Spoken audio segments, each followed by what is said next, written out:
Miss Millennial Philippines 2017 is brought to you by Compico Blanca. Yan ang creamy-licious. Le Mineral. Taste the freshness of mountain mineral water. Potency. The beauty of immunity. Dell Forever Fabric Softener. Love the fragrance and softness forever. Zonrox Color Safe with Oxygen Bleach. Better than detergent alone. And McDonald's. Eleonora Valentina Laurenza. One of the Mutya y Kalibo Ati-Atihan 2017 will let you explore her wonderful paradise as Miss Millennial Aklan.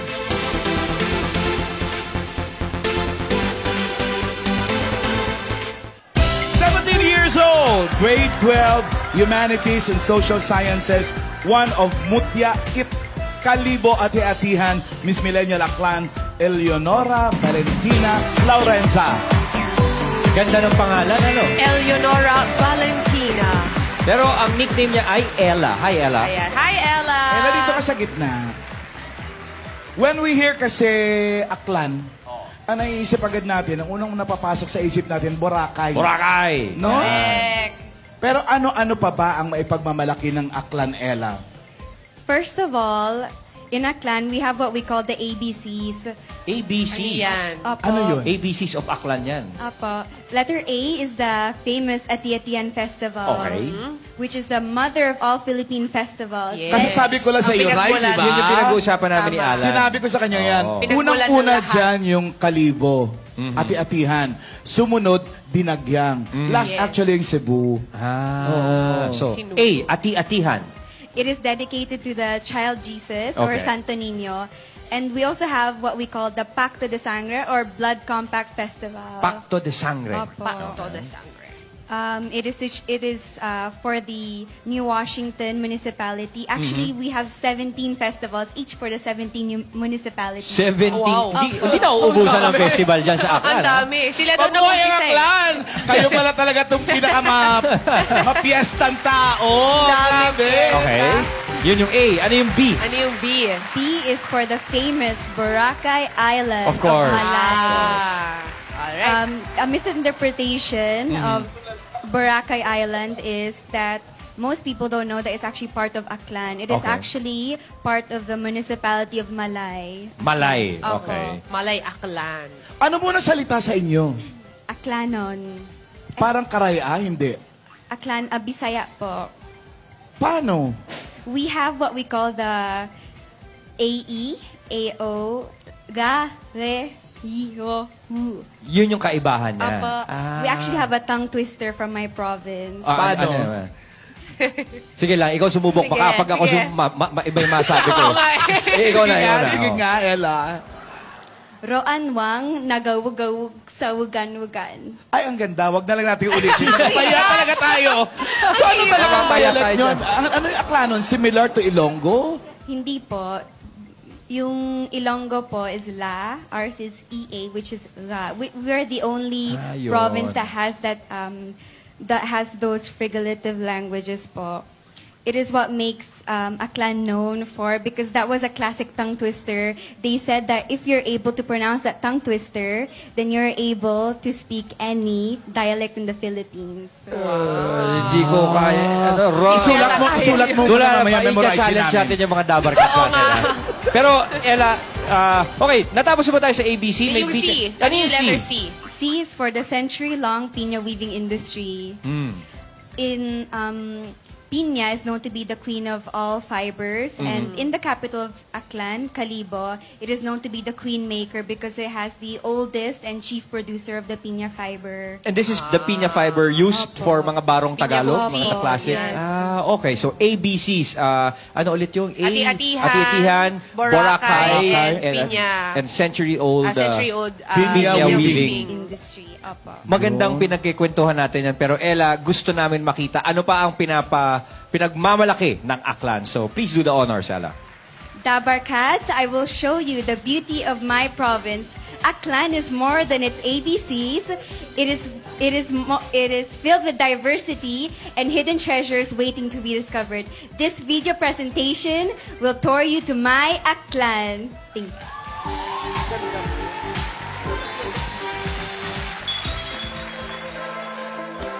Welcome to the province of Aklan.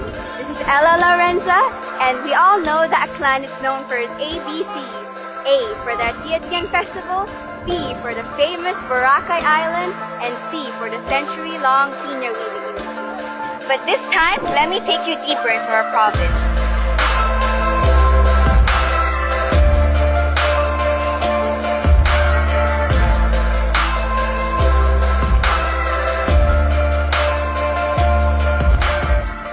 Just arrived here at the Afka Wave Rock Bridge.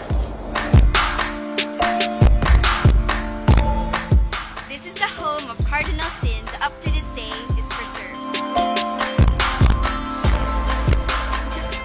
We're here at Jojo's Christmas Cottage. Let me take you inside.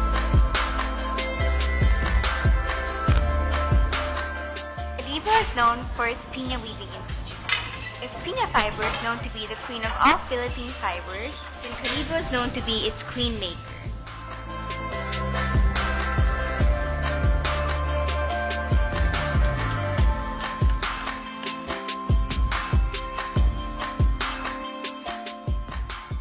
Welcome to Havili Falls! I can't wait to taste the inubarang manok. That is good.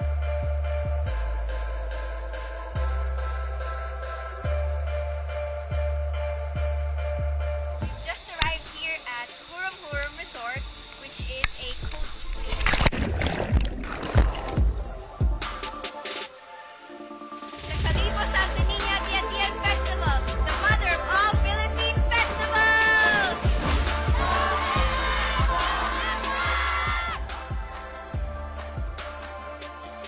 Feel alive, feel Aklan. This is Ella Lorenza, your Miss Millennial, Aklan. Ang beautiful Ang ganda. ng Aklan. Pero yung Basura Garden? Can you tell us a bit more about that? The Basura Garden is situated in the municipality of Balete. Okay. It is owned by the visual artist Cipriano La Chica Okay. and his family. What they do there is that they take trash and recycle it, and they make into souvenirs and artwork. Saan galing to mga Recycle. basura na to? Any specific sources? And no, it is just recycled from every municipality has Okay. taken. It is given to them in order to make artifacts, Okay. artworks, any source, lanterns. They would also make paintings. They would also make it. Any kind of artwork they can And make. this is open to the public? Opo, it's open to the public. Basura Garden. Kaya pala, recycled lahat. Galing. Busog na busog ang mga mata natin sa nakita natin sa Aklan. Ngayon naman, Move your tongue. Ryan, like huwag mo this. kaming unahan! Ohe! Bakit ba? Ngayon Inintro naman, mo na eh. busugin natin ang Puntahan ko ating na. tiyan. Go! Halika. Ella, punta tayo ron. Kanina ko Ano pa ba yung iniispatan tong ampaw dito. Alam ko ampaw nito. Ano yung mga pasalubong Alam ko, ampaw mo? maliit. Ispatan mo na ba? Oo. Madami Sige, po siya. kwentuhan lang kayo dyan. ha? Sige, kwentuhan tayo. Ano mga bit-bit mong pasalubong for This us? one is banana chips. It is fried or dry. That's covered in sugar or honey. Ayun. Ito ano to? Ano ito? Salabat. Ay, may salabat. Ah, may Maganda to salabat. para sa Gusto boses. Gusto ko yan. Oo, wala ka sa Ito ano loob. to? Ampaw or rice pop po. Ang kulit eh. Ito pinansin ha. Si Sir, oh. Nakoryan eh. Talagang binuksan mo na. Huli ka. Ano ito, Ella? Crispy shrimps from the municipality of New Washington. It is deep fried until it has a brown color. Aklan's Ito best. naman. Ito, ano ito? Latik po. Latik. Latik. Ay, masarap So, para to. siyang suman, ganon? Opo, that has, it is topped with sweetened coconut. So, ano naman itong isa? Dalawa po, Ikaw kanina dalawa mo po yan. pinagilitan, It is dagusdos and ambuong. Dalawa po yan. Ang laman ito? Dalawa? There are two there.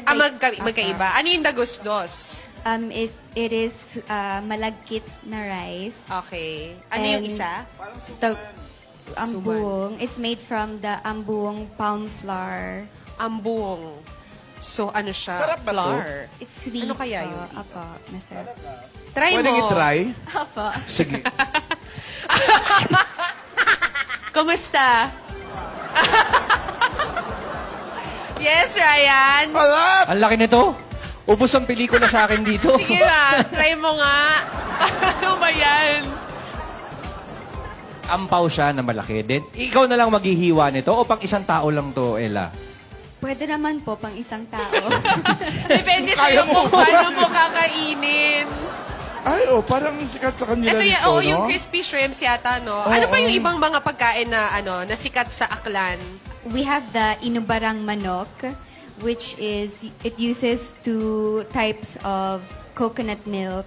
Oh, and it may uses gata. native chicken. Native chicken Yung po. nakita natin Ginataang sa manok? video kanina. May gata pala siya.